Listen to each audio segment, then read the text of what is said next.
Hi everyone, I'm Simon, Business Development Manager here at Naluri in Singapore, and I'm here to talk to you today about the basics of health and fitness. So a little bit about me. I've been in the health and fitness industry for about 16 years. I started owning and operating my own gym and bootcamp business, training everyday people to help achieve their health and fitness outcomes. And about 6 years ago, I moved to Singapore and moved into the corporate wellness space, where I partnered with many different companies to lead their health and fitness initiatives and look after the well-being of all of their employees. And here I am today, Business Development Manager at Naluri. So I'd like to speak to you about 3 different pillars of health and fitness: fitness, wellness, and health, and a few different elements within these different pillars. And I hope to share with you some tips and tricks that I've shared with my clients over the years that have helped them achieve their health and fitness goals. Now, each of these topics are very broad and somewhat complex. Hopefully, I can break it down into some small bite-sized pieces so you can take that and implement it into your daily habits. So we'll start with fitness. What is fitness? It can be how many steps you take a day. It can be working out in the gym. It can be going for a run outside. It could be how physical is your job. Are you at the desk most of the day and not really moving around? Or do you have a more physically demanding job that requires you to move around throughout the day a little bit more? Or is it sport? Are you playing sport? Are you playing a solo sport like golf or tennis? Or are you playing a team sport? And are you doing this regularly? Now, all of these things make up your fitness. And I spent a lot of time in my personal training career trying to develop the perfect training program. What was the sets and reps and exercises that were ideal for people to do to get the result they were looking for in the fastest possible time? And now what I learned through that process was the perfect program probably doesn't exist. Everybody likes different things, like the few things that I've mentioned earlier. And the perfect program is only good if those exercises and sets and reps are what that person likes doing. And my advice to you would be, whatever your fitness regime looks like and whatever strategy or structure you put together for it, make sure you're doing things you like regularly, because if you're not, you're never going to stick with it for the long term. Now, my health and fitness goal is to be physically fit and strong when I'm 90 years old. So when I keep that in mind, and when that is my long-term stretch goal, everything I do today and the things that I'm building into my program, which changes year on year, absolutely, especially now as I get older, it's a little harder to recover. I keep that goal in mind. I really want to focus on my health and fitness for the long term. Now, let's break down what is a good workout, or what should we be aiming for? So a common question that I got from my clients across the years were, how many days a week should I be working out? And for how long should I be working out? And as always, the answer is, it depends. So you want to look at your baseline and where you are at the moment. So think about, what have you done in the last 3 months? Maybe you've been training in the gym 3 or 4 times a week. Maybe you've been going for a run a couple of times a week. Maybe you've been doing some yoga or those type of movements. Maybe you haven't done anything. Everything is okay. Doesn't matter where you are right now. All that matters is you look at what have you done in the last 3 months, and then we slowly build upon that. So myself, I train in the gym 5 or 6 times a week, and I really enjoy that. So for me, I'll continue to build on that and progress from that. If you haven't done much in the last 3 months, I definitely wouldn't recommend starting with 5 or 6 high intensity workouts in the gym. What I would more recommend is go for a 10-minute walk. Maybe you do 5 squats, and that's all you do today. Don't overcomplicate it by trying to run the perfect program like I tried to develop myself over many years. Break it down into small bite-sized pieces. Today, I'm going to go for a walk for 10 minutes. Tomorrow, I'm going to go for a walk for 10 minutes and add in 5 squats, and slowly build upon that week on week, month on month, year on year, until eventually you are where you want to be. Maybe your goal is I want to be able to run 3 or 4 times a week. If you haven't done anything for the last 3 months, Do not do that straight away. Give your body time to recover. Start with something small and manageable and build up. So my advice here is start with wherever you are at the moment, start with that and then build upon it. Don't go gun-ho and try to do 5 or 6 sessions a week. No time to recover. Focus on your recovery and just building up from wherever you are. Now, what should that workout be? Whatever you want it to be. If you enjoy running, go running. If you enjoy lifting weights, go and lift weights. If you enjoy playing sport, build that in. I like to aim to do something for my fitness every single day. Now, what that means is if I try to do something every single day and one day something happens and I can't do it, I have to do something with my kids, there's an emergency at work, whatever happens and I miss my workout or my fitness element for that day, it's not going to have a huge effect on my goals long term because I know yesterday I did something and most likely tomorrow I'm going to do something. So I like to aim for something every single day. Now, the next pillar I want to speak about is health. And now this is, again, a very broad and complex matter, and I hope to break it down into more simple terms for our discussion today. So if we look at part of health as food and nutrition, now, this can be really complicated. I'm sure you've seen many different diets out there, and I think the word diet people can get a little bit scared about, but let's break that down right now. Everybody has a diet, whether you're tracking it or not, whether you're following something of structure or not, it doesn't matter. What you eat each day is your diet. So as long as you're eating food every day, you're on a diet, right? Maybe you're not tracking it, maybe you're not following anything, but you are on a diet. You just don't know it. So now that we've got that out of the way, now we can look at what consists of a good diet. Now, I'm not a nutritionist. I'm not a dietitian. I'm not here to tell you eat X food at X time and give you a broken down plan like that. How I like to look at it and how I got good success with my clients over the years was break it down into eating common sense, healthy food 80 or 90% of the time. Now, if your goal is to maintain where you're at the moment, I think the 80-20 rule works really well. If you're looking to make health improvements, then maybe you want to look more at the 90-10 rule. Now, how I like to think about it is, again, we need to know our baseline. If we don't know where our baseline is at the moment, a simple strategy here is take photos of everything you eat for 1 week. Then at the end of the week, go through those photos. You can share that with a nutritionist or dietitian if you like to get some really good advice, but think about common sense, healthy food. If you were to ask a 5-year-old child, is chocolate good for you? They'll probably say no. If you ask them, is broccoli good for you? They'll probably say yes. So look at common sense, healthy foods. And I'm sure within that week of the photos you've taken, there'll be plenty of healthy meals there that you can repeat and that you enjoy eating. So same as with my advice with fitness, with nutrition, eat foods that you enjoy eating. Don't force yourself to eat foods that you don't enjoy because you think that they're healthy. Look at what you're eating at the moment and you'll find plenty of healthy options in there, and then continue to eat more of that. Now remember, 80-20 if you want to maintain, 90-10 if you're looking to get good results. Common sense, healthy food. Really simple, right? Then hydration. I think hydration is a really big one and maybe one that's often ignored or not looked at enough. So when we talk about hydration, we want to be aiming for around 1 liter of water per 25 kilos of body weight per day. Also include 1 liter of water for every hour of intense exercise. Now, for me, I'm about 95 kilos. Let's round up to 100 to make it easy math. That's 4 liters of water.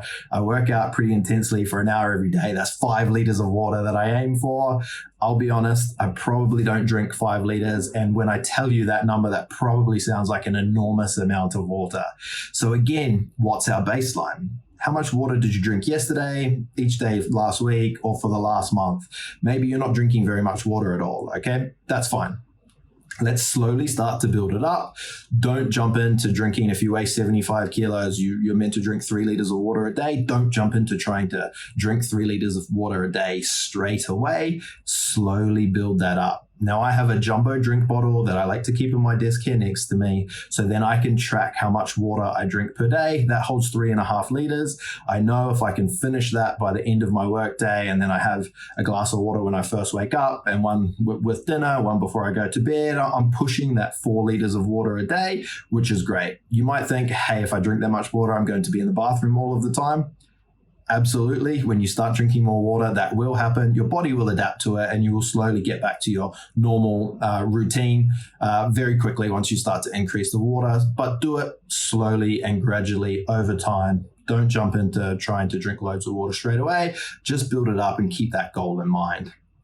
Sleep and rest, I'll touch on in a little bit more detail in a second. Health screening, again, I continue to say, let's look at our baseline. This is a really good way to check your baseline and to be able to recheck each year to make sure that you are in good health and continue to be in good health. And that can give you some really quantifiable metrics to be able to judge that, not just, oh, I feel pretty good. This will actually be able to quantify it for you. Not 100% necessary, but really good idea. And then posture and ergonomics, right? How do you sit at your desk? How do you stand? How do you feel? And looking at these different elements to be able to feel your best all of the time.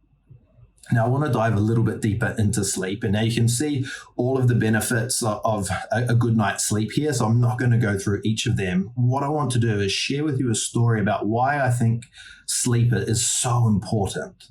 So many, many years ago, I didn't sleep very well. I was running my gym, starting personal training sessions at 5 a.m., 5:30 a.m. I was still in the gym running classes at 8 p.m. and I would shut the gym at 9 p.m. at night. I was working very late hours. By the time I got home, I would have a quick meal, I'd be in bed, and then I have to be up a few hours after that. Definitely not the ideal lifestyle, definitely not great for my overall health. But I really struggled to get to sleep and get a good quality of sleep. So I took 28 days to focus on my sleep. Now, I used these good sleep hygiene tips. I kept the room really dark. I kept my electronics out of my room. I tried to wake up and go to bed at the same time. I aimed for my 7 to 9 hours sleep as best I could. Sometimes it was less than that, but I tried to keep the same routine. So I was going to bed and waking up at about the same time. Now, what happened over those 28 days was amazing. I started to feel a lot better. I had more energy. I was more focused and clearer in the mind. And the reason I think that I like to put sleep at the top of the list here is because if you're not getting a good night's sleep, then it's really hard to eat well. It's really hard to train hard. It's really hard to do everything else and stay focused on everything else if you're running on minimal sleep or not ideal sleep. These days, I kind of track everything that I do. I have a tracker on each wrist, including my Apple Watch there, obviously. And I like to track the quality of my sleep, the length of my sleep, and then I can tell how well recovered I am the next day. And I can start to make sure that I'm always keeping kind of in the green zone as far as recovery is concerned. And then I can make sure that I'm performing at my best. Now, that's something that's really important to me, and I continue to keep sleep at the top of the list. I would almost skip a workout or work out a little bit later in the day or change my routine if I knew that I needed to get more sleep to be more well rested, because I know the effects if I'm not getting a great night's sleep that will have on everything else in my life. I actually have twin boys, so I'm very active and always on the move. So I need to make sure that I can perform at my best because they wake up at the same time every morning and they're full of energy and ready to go. I don't have much choice. I have to go with them. So I want to make sure that I'm ready for that every single day. And now wellness. And if I'm honest, this is probably the pillar that I didn't spend a lot of time in my previous life or in the past working on. It wasn't a high priority for me, but now I can kind of see the benefits of it. And I really buy into a few different steps here that I implement into my life to make sure that I am in the right headspace. And I guess from many years of training many hundreds of people, if your mindset's not right, if you're not in the right frame of mind, if you're not working on your wellness as well as your health and fitness, I think much like sleep has a knock-on effect, not working on your wellness has a knock-on effect as well. And I think it's really important to make sure that you're in the right headspace and the right mindset to take on any challenge, to achieve any goal that you're looking to achieve. And I'm sure you'll agree with this, right? It sounds like common sense when you say it, but when you're actually trying to implement it, it's maybe something that gets ignored by a lot of people. So things like thoughts, breathing, meditation, journaling, therapy, self-improvement, all of these things are really important for your overall wellness. And when that's in check, your health and fitness is a lot easier to be able to achieve those type of goals. Now, if we look at thoughts and breathing, I'm eternally optimistic person, and I guess I always have been. So that one's pretty easy for me to keep positive thoughts, right? I always at the front of my mind is the best outcome is going to happen. It absolutely doesn't always happen, but for sure, I keep that mindset, right? With whatever I'm doing, whether it's my work, whether it's my personal life, whether it's my health and fitness, the best outcome is definitely what I'm looking to achieve, and I feel like we can achieve it. But again, that doesn't always happen. Breathing is something that I use a lot. If I'm doing a webinar like this and a little bit anxious before we start, I'll do some breathing techniques. I also do it a lot in the gym and really focus on my breathing when I'm in between sets and reps and exercises to make sure I can manage my heart rate. It's not spiking out of control and I can move on to the next block or the next station, whatever I'm doing.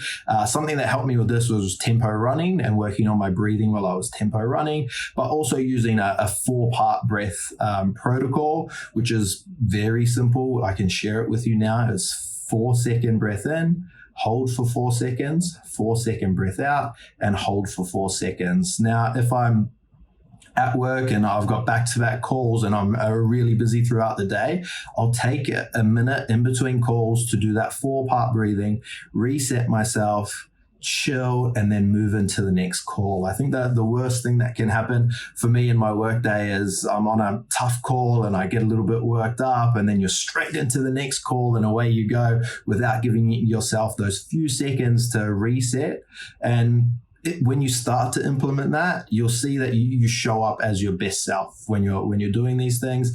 And I do a similar thing in the gym. I don't hold my breath in the gym. I do 8 seconds in, 8 seconds out, and I try to continue to do that as many times as I can for whatever rest I have before I move into the next part. But it's definitely very helpful and something I've only really focused on for the last few years.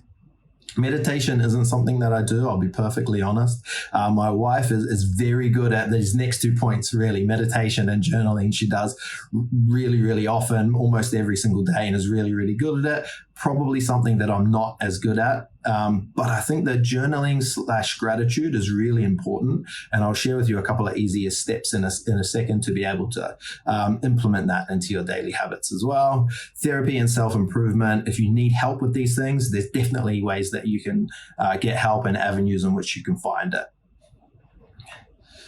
So let me dive a little bit deeper into thoughts journal or journaling or gratitude. Now, again, like I said, something that I struggled with. I tried to do it many times. I couldn't really stick to it. I was trying to have a daily journal where I would write half a page or something at the end of the day about my thoughts from the previous day, but it didn't really work for me. I knew that the benefits of doing that were great, right? It gives you space to be able to log your thoughts, to unload, to be able to take the load off your mind, put it into down onto paper, and then be able to rest for the rest of the evening. I wanted to do it. My intention was there to do it, but I really struggled with it. So something that helped me, that maybe will help you get started, was I would just list 1 or 2 things a day that I was grateful for. At the end of each day, I would look back.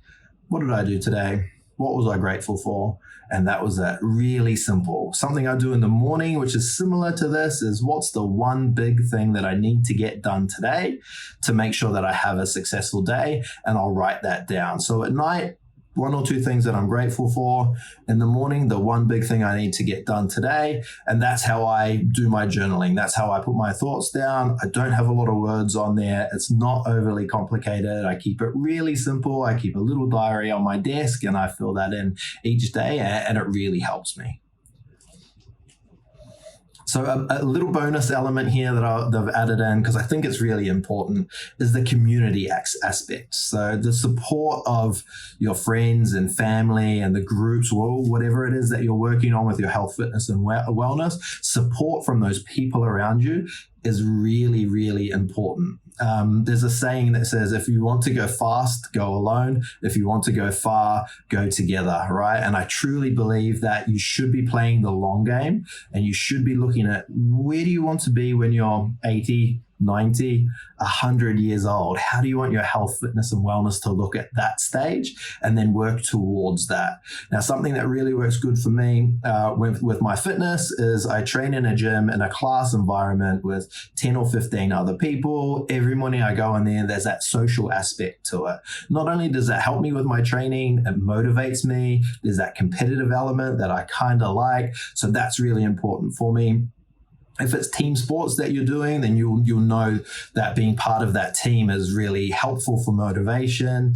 If it's running or cycling that you're doing as part of a group, that's also really great. If you prefer to do your fitness elements by yourself, that's also cool. You could have an online support group where there's people with similar interests that check in, that keep you accountable, and that can really, really help you stay motivated and stay on track for a longer period of time.